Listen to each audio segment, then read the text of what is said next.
Hello and welcome to the show, the Dr. Whisperer Show. You know, some people like to say she calls herself the Dr. Whisperer. No, dum-dum, I am the Dr. Whisperer.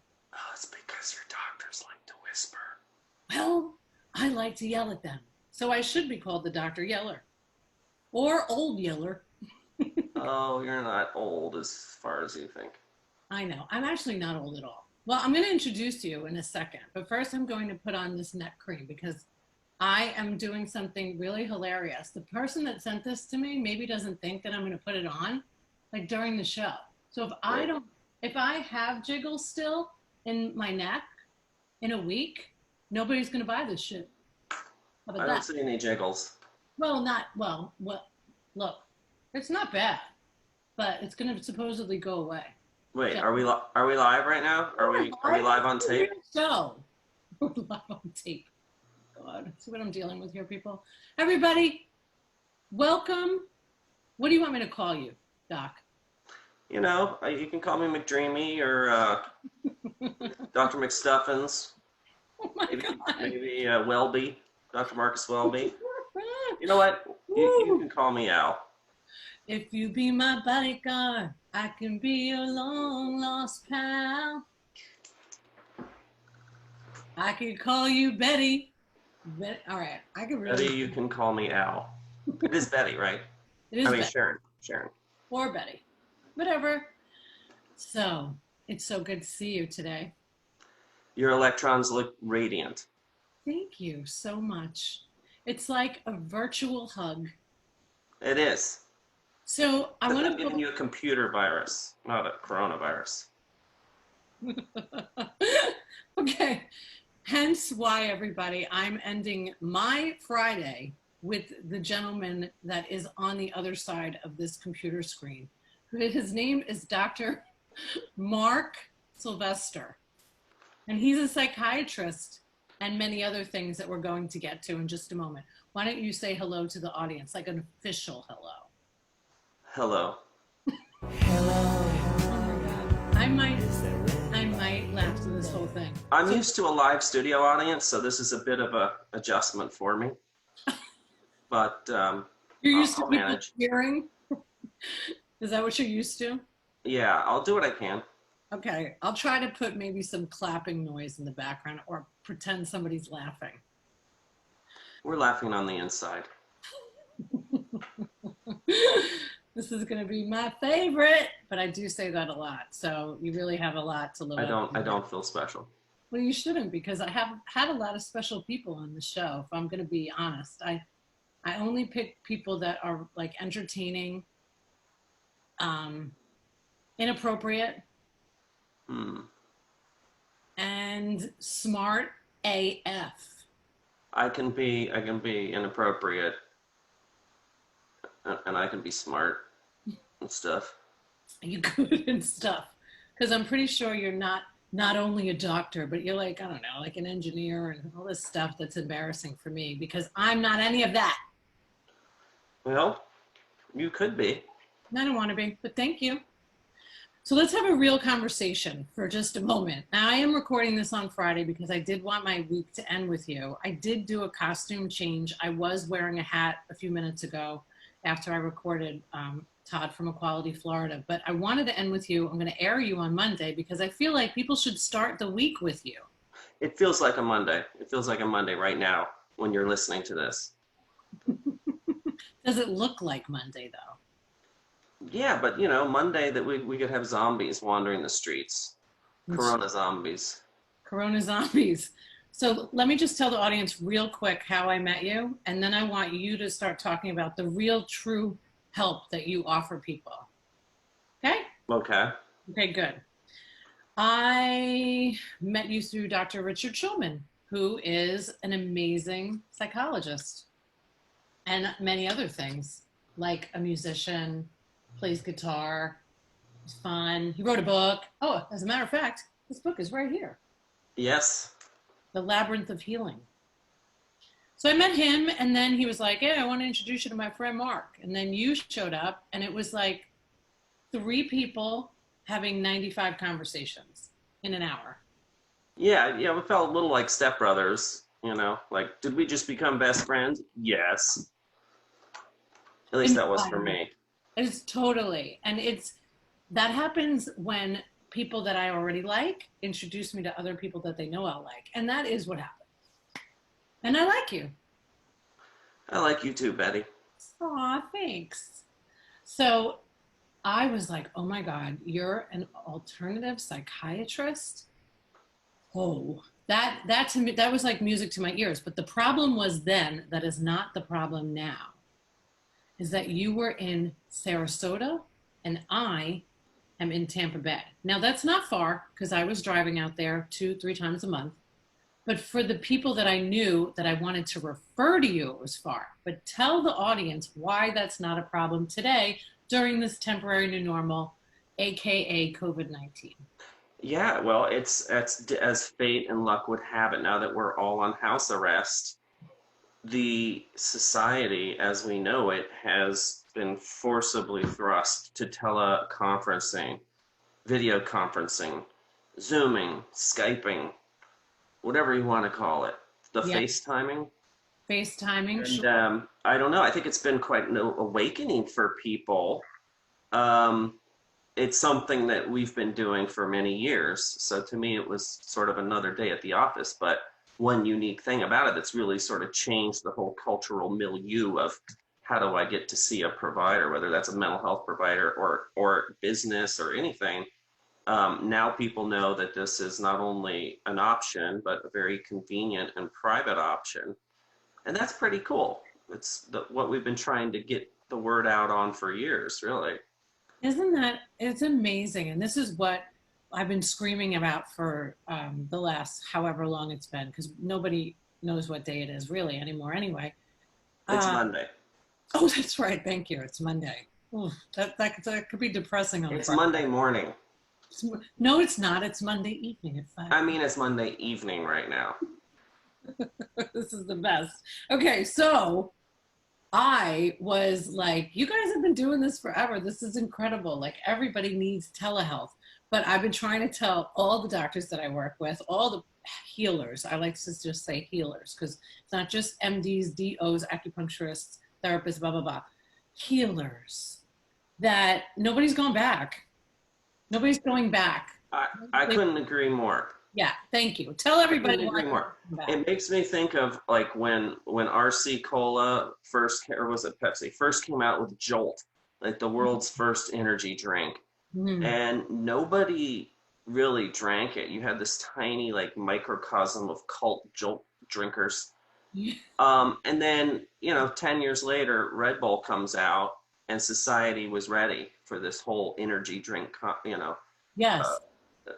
wave. And it was been history ever since. Now there's like more energy drink flavors and manufacturers than I think all other drinks combined. It's stunning. So we felt that way a little bit, like telehealth, and we thought maybe it was just in Florida, but it's interesting. People knew of Skype, Yeah. but similarly, Skype didn't really take off. It didn't really catch on. Now all of a sudden, Zoom, Skype 2.0, as I like to call it, is everywhere. Yeah. And it's very powerful, very convenient. The technology certainly exists, the platform. It's just changing our way of thinking and the status quo of how we normally process information. Most people don't, their first thought's not, hey, I need to see my doctor, where's my computer? And Right. the pandemic, Mm-hmm. unfortunately, has totally rewritten that. I agree, it's never going to be the same. We're never going back. This is Red Bull days, baby.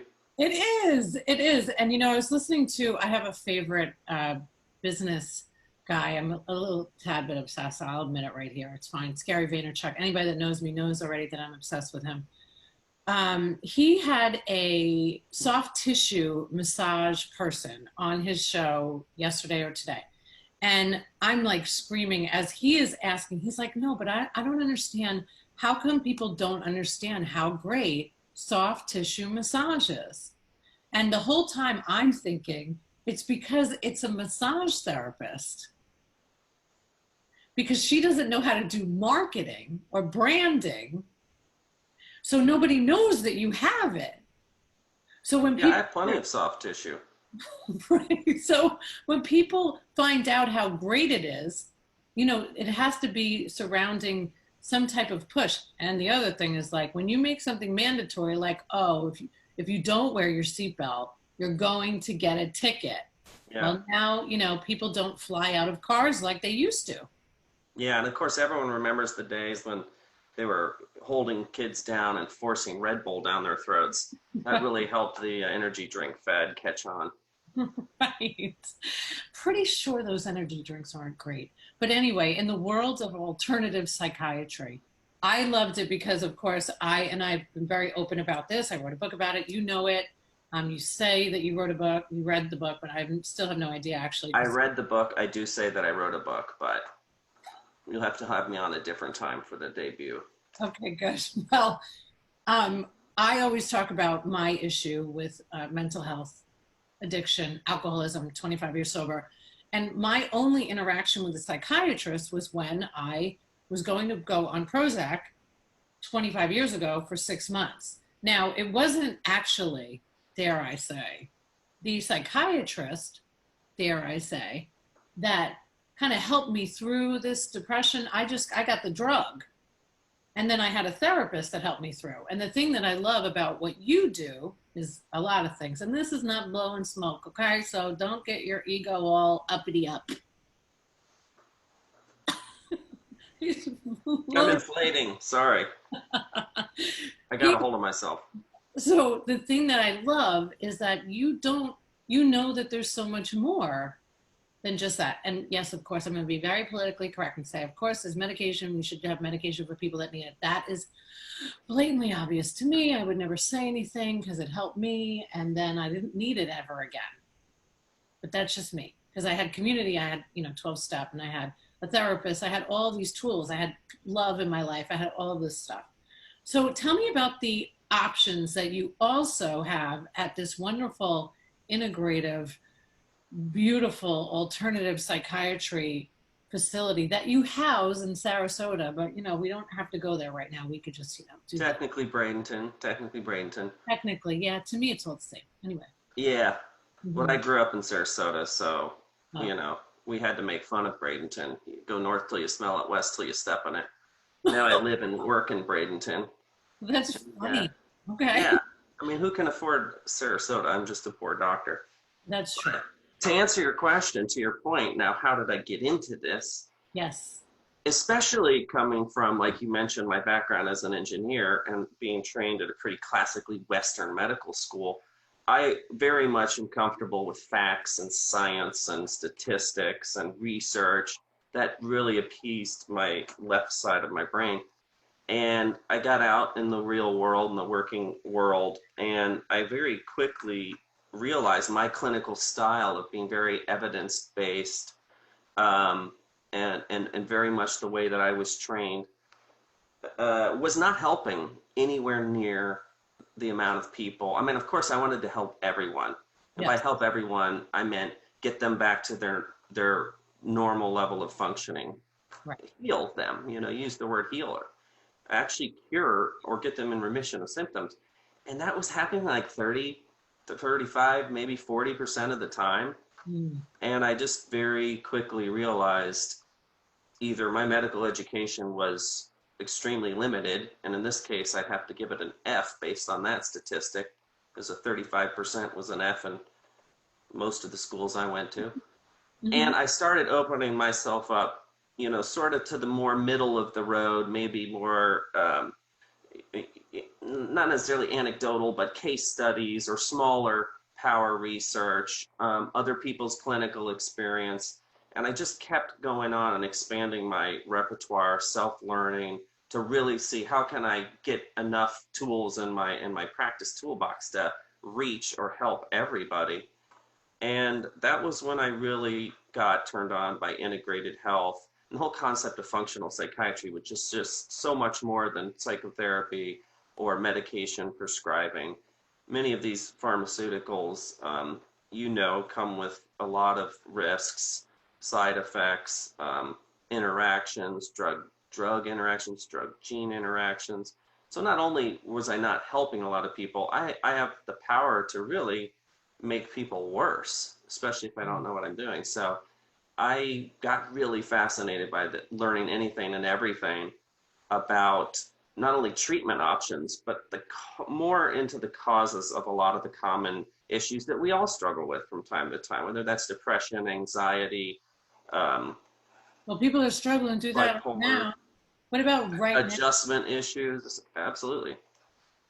So you have been very busy this week. I will just tell everybody, even though it's Monday Yes. It at feels 5 like a Friday. Monday has been so busy. You had a very busy week last week. Yes. And I remember it vividly as if it were today. right. Right. And sometimes when you're that busy, you're almost grateful for a cancellation, but not a great idea to do at the last minute. Anyway, I'm saying that for myself because I'm like the bodyguard to the doctors. They don't do that. They don't like cancel last minute. But anyway, so you had a very busy week last week. What has been, I'm trying to get a feel for, obviously I know it's like people are anxious, people are fearful. What has been the common kind of theme right now during COVID-19? Because the whole point of this show is to really just be a resource and a vessel for the community. Also singing some Paul Simon interludes, Naturally. but mostly to provide resources. So what has been the theme lately? Well, that's actually a really interesting question, and nobody has asked me that, and I so badly wanted to answer that question. Wow. Just waiting for somebody to I'm ask me like that. Oprah. Kind of, but it is a good question because I would say the common denominator is people are restless, irritable, anxious, and generally discontent. But the common denominator is they're not necessarily connecting it to how life has changed since the COVID uh, extravaganza, we'll just call it. I like putting a fun spin on it because there's nothing but Thank doom you. and gloom if you watch the news, which I hope none of your listeners do, except this program. Exactly, because this is not the news. This is the doctor whisperer, or as my friends say in New York, the doctor whisperer. The whisperer. But that's it, it's illustrated a very common thread that's literally affecting every one of us right now, and that's how a change in routine, how this daily uncertainty, how restructuring of not only your personal life, maybe where you were working, how you were working, but also just society in general. How does all of that boil down into the crucible of, you know what, I feel on edge, I feel uncomfortable, I feel scared, but I'm not really sure at what. Yeah, I think I know this coronavirus stuff is weird. So they're having a hard time really connecting the ins and outs and what have yous to how they're feeling. It's so another way to say to your point is most people aren't saying, well, you know what, I'm really scared about this virus or getting this virus, and that's what's making me anxious. And that's what I would expect, and that's what I would actually hope people to be able to say, this is it, this is the problem, this is what I need to work on. But it's so much more than that. It's all of the consequences and sequela that's come from life after COVID. Yeah. It's been fascinating, but I bet it has. It's been fascinating for me, I'm not gonna lie. Well, can I be honest? It's been a little fascinating for me too. And I am probably annoying to most, and I have accepted that. No, you're not. I am to some. Listen, I am pretty self-aware. I know that I'm always positive, so that can be annoying to some. That's good annoying. It is very good, but there's a reason that I've never been able to actually say. So I'm going to take advantage while I'm here with a psychiatrist, and I want to hear what you think of what I'm going to say. And I will give you absolution. I can't wait. So I have been homeless, and I have had no food, and I have wanted to leave the earth. So I haven't felt that in 25 years because I do very rigorous work on myself. So as crazy, and I don't know, that's a weird word to say to you. I As get it a that, lot. I'm sure. And people must pause like, I probably shouldn't have said that. But I'm just going to say whatever I think. So I thought, I know that I've been like preparing for these types of things. I didn't know it was going to happen. Nobody in the world knew this was going to happen, but I'm ready for this. And coupled with, I'm, an introvert, although people don't believe that either, but it's true. So I feel like going into helping somebody else is, of course, what I'm going to do, because if I help somebody else, I'm going to feel better because I'm going to get out of self. I saw a patient Thank you, doctor. today. How much will that be? That'll be $94, please.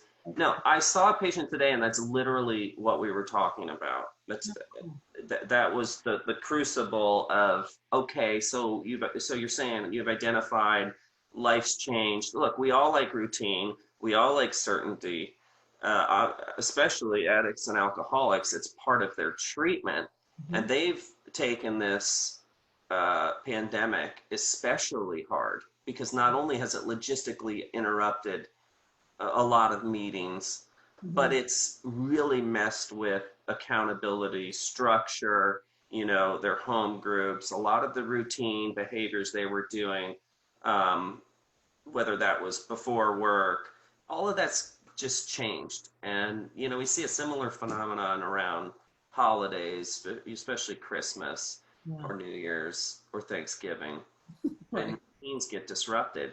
And I think, kids, the elderly, addicts and alcoholics, they're the most sensitive to the change in routines, but we're all creatures of habit. And so this was an overnight change in routine. This affected everyone.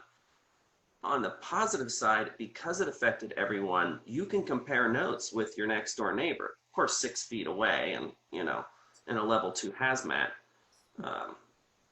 There's, maybe wear a name tag so you guys know who each other are, but that's some common thread that binds us all right You now. used to be funny with your patients. I need to know this right now. Are you funny with your patient? Oh, yeah. Oh, good. So you're like who you are right now with your patients? Oh, yeah. Well, no, I've toned it down a little bit because you asked me not to, offend anyone, swear. You really cut me off at the knees. That's such a But, no, another patient who told me she was so depressed she hadn't smiled in was it since August, I think it was. I said, really? Okay. And in the course of our meeting, I got 6 smiles, dare I say, snickers out of her. Victory. Yeah, I was keeping track. So I do believe laughter is the best medicine. But if someone doesn't laugh at my jokes, I know they're truly ill, and we need to Baker Act them immediately and get them to the nearest acute psych care facility. Somebody at the door, so gotta go. No, I think it's great because I do, I just listened to this. I listened to this book. I love saying that, but it's true. I consume so many books that I love listening to audibles and podcasts and stuff like that. And I listened to a therapist who wrote a book, and she talked about how, what you learn in school versus what you do as a professional. It's the same with, primary care docs and plastic surgeons. It doesn't matter. You learn certain things of what not to do, what not to be, how to act, and then you're confused as F. I don't know why I'm not cursing. I normally would. Why would I not curse with you here? Strange. It's my decorum. Or my décolletage. I forget which is which. Probably. Right, exactly. You should show everybody your cool picture behind your head. It's really, I can only see half of it right now. Oh, my Alex Gray. You want a little taste? Isn't that gorgeous? I love that. It's a bit hippie, but then again, so am I. We like a bit hippie. So, okay. My point was, I think it's great that you are yourself, because I do know, because I get to work with doctors, obviously, And I do know that they kind of change sometimes when they're with their patients. I feel like this is an entrapment question because you've read a lot of my reviews online, and I think that by far and away and honestly it's the most it's the compliment most near and dear to my heart that I feel proud of. If I were to be honest with myself, which I rarely am, that Dr. Sylvester treats me like a real human being, or just talks to me like a normal person. And I always hear that and I scratch my head and I think, like, how are your other psychiatrists treating you? Like a specimen? Right. Like a dirt bag? Like a disease? Like some psychopathology? So that's actually some of the best feedback. I tend not to read my own reviews as a general rule, but I have people for that. Of course you do. Don't I, people? Right. Got to be someone under this desk. Well, really, it is the greatest compliment, because I remember how I felt going to my psychiatrist. I was scared to death. I was. Yeah. And I was scared when I left because he scared me. And I felt safe going back to my therapist, because at least my therapist was the reason that it worked with him. And I know this for a fact. I wrote a whole chapter about Ben, Tuesdays with Ben, because he revealed himself to me, because he was himself, because he, there's a reason why that whole Me Too movement worked. Somebody said, Me Too. And it's not like you're saying Me Too. You're just saying, yeah, I'm a human like you. Yeah, so one of the alternatives here is, an alternative to the way you're treated by every other psychiatrist out there. And I think, some of that is my nature and maybe it's my style. It certainly wasn't my training, but I've told you before, I was an engineer first, and so it's almost like I've brought in the temperament of an engineer into medicine. And to me, I didn't transform my personality to become some stoic a jerk to make people feel inhumane. I just see them as someone just like me that I am in a position to potentially help. Yeah. So tell us about some of the other alternatives that you offer in your practice. So, well, when discovering all different types of complementary and alternative methods for approaching, treating a variety of mental health complaints, I really studied all the different modalities, east to west, if you will, and was equally as impressed how many things that I may have learned in 6 weeks in a module in medicine on complementary and alternative medicine was a mainstream part of a lot of other therapists, sometimes physicians' practices. And I, went back and actually did another fellowship, which I seem to collect, but specifically in integrative health, because there's a tremendous amount of science along with these complementary and alternative methods, and specifically how they relate to mental health, not just overall health and well-being, but there's a wealth of information I was really quite impressed with, and that brings along with it a wealth of modalities of treatment that I began to adopt into my practice, and was equally, if not more, impressed with the left brain evidence-based training that I had gotten. The so-called the Prozac approach Right. to Give me some depression. examples. I want some examples. So anything from light boxes, getting people on a regimen where they're spending 30 minutes in the sun as a dose of medicine. Obviously, diet and exercise is something that a lot of people give lip service to. I emphasize those types of things more, but specific diet we take a look at because we do a lot of GI testing, and we can take a look at the gut biome itself and actually see if the relative balance of good microbiome. Maybe there's some yeast in there that's overgrown. Maybe there's some bad bacteria that's taken a foothold, and maybe people get small intestinal bowel overgrowth or obstructions. So we look at GI health. We look at other clinical markers. Some of this an MD psychiatrist knows a little bit about, like checking thyroid hormones, but they really kind of fall short in this arena. They could certainly be looking at hormone balancing, understanding a lot more about hormone levels and how they relate to human behavior, which any human will tell you that. But again, it's odd to me that psychiatrists don't look at that, don't treat that. Adrenal function, we look at adrenal hormones, and then we look at anything that can interfere with it. So that could be toxins that you accumulate from your environment, heavy metals, which we're all accumulating. Some people have a harder time eliminating on their own some heavy metals than others. I mean, there are genetic factors that make us all different in that regard. And so I see a fair number of heavy metal poisoning in my practice, and we treat that, we can correct that, eliminate that.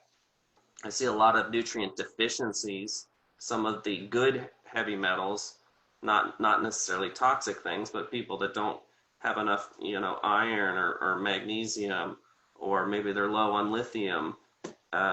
We replace that, guess what? They get well. They're healed. And even if Prozac worked, I feel better knowing I found the original cause of the illness. Yeah. Because Prozac works if it's going to work, that 30% of the time. It works for while you're taking it. So then what? You got to take it the rest of your life? I wouldn't want to do that. I wouldn't want my family member to do that. And Well, that's how I treat patients. And I love that you said that because, it was a very touchy kind of subject when it comes to medication, right? So I'm really glad that it's you talking about Really? it. Did I just offend someone? You didn't offend me. This is Okay, a wonderful, wonderful, wonderful topic that finally I'm hearing from somebody else and not me. Because, I'm not a doctor, so I really have no rights, right? I can only share my own personal experience. I can only share what worked for me. I can't tell you what's going to work for you. And I think that I have a lot of friends that have been medicated for years, like decades. And it's alarming, dare I say. So knowing that there is a doctor that is willing to collaborate, I've always been of that mindset of like collaboration is so much better than this competition, right? Like who cares? Like there's enough people in the world for everybody, okay? Especially right now when we're all in the same place. We can see a concert online on Sunday, next Sunday, because it's Monday, not Right. next Sunday. So there's so many ways that we can help somebody today. It doesn't have to be one way. That's why I love alternative. This book, Holistic Solutions for Anxiety and Depression. Just I never read the book. He's a great doctor, I'm sure, in New York. But I wanted to keep. Did I write that book? You wrote it. That's right. Okay, that's right. Yeah, pretty. I like the cover. But I wanted this around me because just the title made me feel better. That's the truth.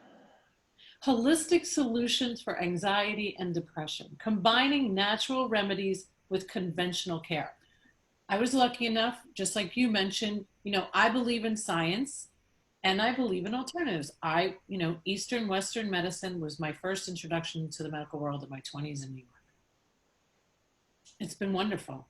And then I've been around a lot of physicians that are very anti-acupuncture,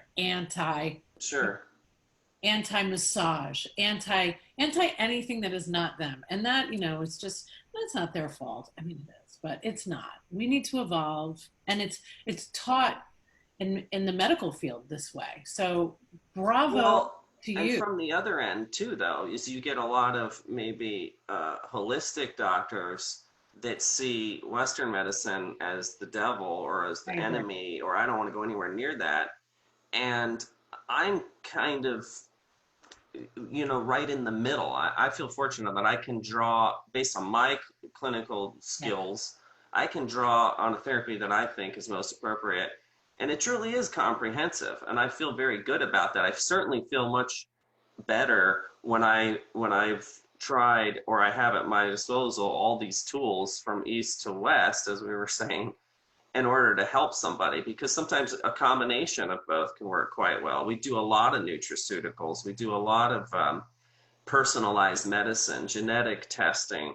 In our infusion room, we have all kinds of different IV infusions, not simply for, like IVC we were discussing earlier, Myers cocktails. We've got chelation preparations, of course, Yeah. B12. We have a lot of other injectables that people can get maybe once a week, once a month. Can we get it through our laptop though? I'm working on that. My buddy Elon Musk, who's on speed dial here, Working on it right now. he's not picking up right now, but yeah, we're gonna work on it. So you just hold your neck up to your keyboard, like this, and then it gives you oh yeah, it's just like that. Fantastic. I feel better already. Right, and it's only $20. Yeah, Because it's 1995. Right. Well, But if you act now, no. Right, but I do. You're so right about what you just said, because that has been so. None of that was right. Well, none of what you just did with the laptop, but the stuff okay. before that you were talking about last Friday, not today, Monday. Yeah. The entire world of this whole I'm alternative and I'm science. Yeah, that dichotomy. Yeah, it's really crazy because there I go again. It's subliminal. So I think that can you just admit me? Can we just? Yes. I'm trying to figure out how to put the paperwork through the keyboard too. Hold on, let me get it from you. Thank you. This. Got it. Oh my God, that is the best. I love it. Okay, police will be at your door shortly. All right, hold on. I got to get through this. Whew, this has been the best Monday I feel great. interview. Monday motivation right here for you. But wait. I got to get to my point. I've had so many alternative, whether that be people that climb mountains and they have never had a medicine before. I've had anti-vaxxers talk to me. I've had it all. So I've had all of that said to me from both sides. But my favorite is when, the alternative side wants to work with like the MDs, but they start with at me about like how much they hate them. And Yeah. like, well, you know what, guys, it's not going to work. Like, you have to understand that your prejudice towards them, they might have towards you, and we really shouldn't have any at all. That's why functional medicine, integrative medicine is so fantastic, because there's a like a great respect for both. Yeah, and like you said, the cooperation, the partnership, the collegiality is, think about it from a patient's perspective. Like, wouldn't you want all of your docs to get along? And I've been fortunate enough, I have both an allopathic or a Western medicine doctor for my left brain, for to appease my left brain, but for the rest of my body, and also an osteopath, really holistic doctor, and they've both helped me equally, I would say. And more importantly, like you said, they cooperate. They don't. There's never this power struggle or fight. Like, oh no, you don't do that.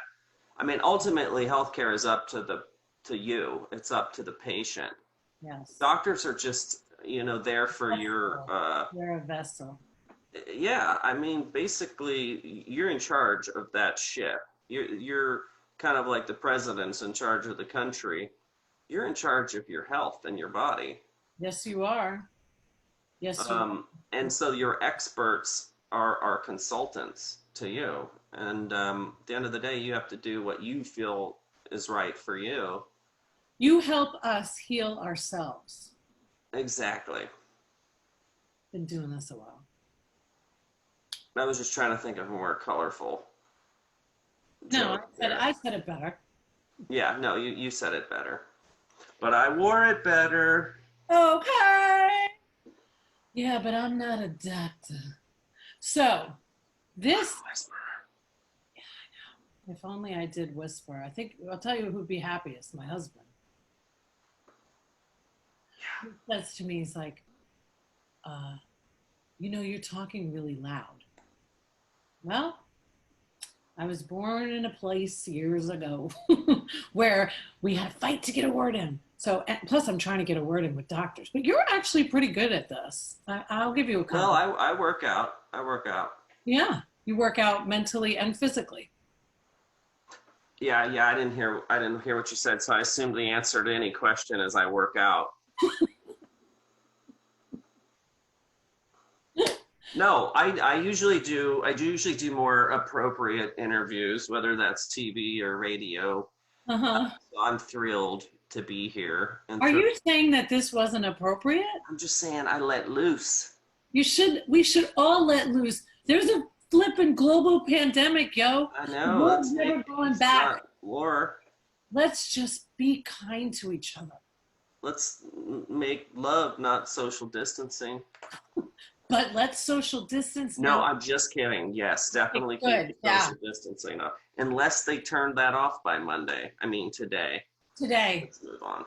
Well, I thought by Easter Sunday we were all going to be in church together. But anyway, what about the Jewish people? They could. I think they have churches too. Yeah. They look different though. I'm pretty sure they're temples. Jewish people look different? What are you saying? Oh, their churches look different. We'll have to let Beth know. Hold on a She's my minute. office manager. Where is Beth?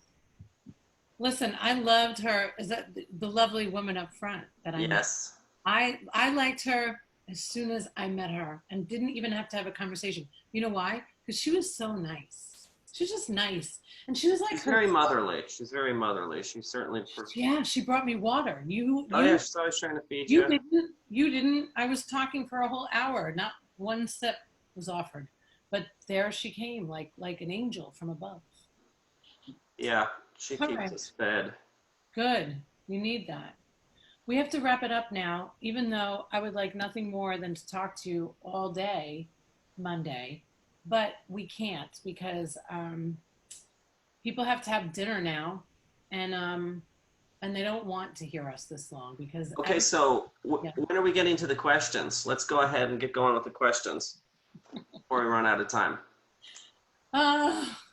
You have been very entertaining. My question to you is. Here we go. My question to you is, how do people get in touch with you if they need your help? Oh, wow, that's a loaded question. Just kidding, it's quite simple. They can go to our website, the Alternative Psychiatry.org website.